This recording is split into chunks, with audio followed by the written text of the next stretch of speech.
Welcome to the Instagram Stories for Monday, March 20th. I'm your host, Daniel Hill. Normally on Mondays, we do Mosseri Monday, where we break down what the head of Instagram shared on his Ask Me Anything. But over the weekend, there was a big piece of Instagram news that came out, and I really want to dive into it. So let's talk about that instead. Here's a clip of the head of Instagram sharing this latest piece of news. We're expanding the Meta Verified test to the US over the next couple of weeks. As a reminder, Meta Verified is a subscription that gives you access to a verification badge, proactive impersonation monitoring, and a real person for customer service. And we started testing this in Australia and New Zealand a few weeks ago, and we got a lot of feedback. A lot of people were concerned, specifically about increased reach, but also a lot of small creators were excited about the possibilities. Now we listened to those concerns, we went through a lot of comments, I went through a lot of DMs. So given that, we want to take a step back and take our time, and we're going to not include any increased reach in the US expansion for now, and try to better understand what's working and what's not with the product more broadly. Now, if you're in the US and you want to get access to Meta Verified, go to your profile and then to settings, and you should be able to see an option right there and then. If you don't see it yet, that's okay. Sit tight, it'll take a few weeks for it to roll out to the entire country, but hopefully we can continue to iterate on the program and make it as compelling as possible for all you creators out there. See you next week. Peace. We're going to take a quick break with a word from our sponsor. When we come back, we'll dive into that clip, what it means, what he didn't say, how much it costs, and maybe a quick Instagram tip as well. So stick around.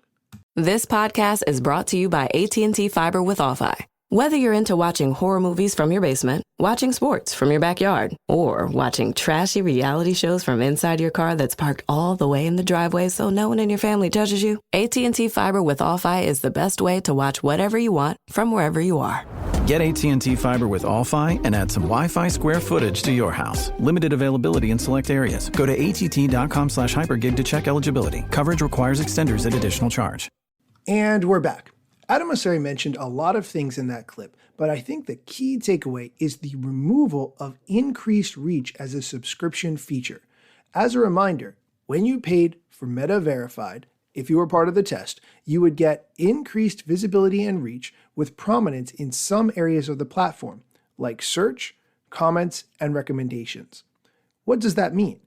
Essentially, if they had gone forward with this plan, it would mean that being seen on Instagram would have less to do with your content, with your number of followers, with how valuable the information you were sharing was, and more about whether or not you paid for that increased visibility and reach. Now, of course, you can pay for ads on Instagram today, but that doesn't affect comments or things like search or recommendations.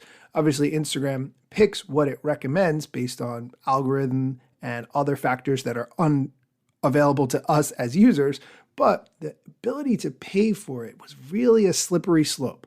In the beginning, when Meta announced this program, I didn't think it was such a big deal that you could pay for more reach, but the more time went on, the less I liked that concept. So I'm really glad they've removed it. Just as a reminder, you can purchase this monthly subscription if you sign up and you live in one of the areas that it's offered.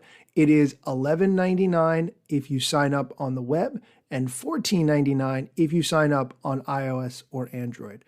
Obviously, in the case of signing up on iOS or Android, Meta has to give a cut to those platforms, so it would be more cost-effective to sign up on the web and save yourself a few dollars a month. Additionally, if you do decide to pay that monthly amount, Meta promises help when you need it, with access to a real person for common account issues. I continue to think that this is something that should be included in the service, but apparently I'm the only one who thinks that. That's it for the news portion of the show, but I wanted to share a quick tip about an Instagram feature that maybe you didn't know existed or maybe you forgot. If you open up the camera and you want to record a video, and you want it to be a reel, for instance, did you know you have the ability to start the video recording without touching your phone by raising and lowering your hand? I actually didn't know that. If you turn on gesture control, which you'll see as an option on the left when you open up the video camera inside the Instagram app, and then, for instance, you back away from your phone. When you hold your hand up, Instagram will start recording, and when you do your dance or whatever it is that you're doing and then hold your hand up again, Instagram will stop recording. It's called gesture control. I didn't know it existed, or maybe I forgot. I would definitely recommend playing around with it. That's going to do it for today's show. Thanks so much for listening, and be sure to come back tomorrow for more Instagram news. Instagram news got you covered, sometimes even TikTok. Relevant platforms in the metaverse ahead of the wave, without a break or a pit stop. Still waiting for Zuckerberg to give me the big job. Pause. Use trademarks and logos with Insta's permission, of course. If you like the show and gain some good info, maybe leave a review. It's a type of applause. Just drop me a message if you want to collab. If you've got some good content or you want to run ads, at Daniel Hill Media is where I am. TikTok, Facebook and Instagram.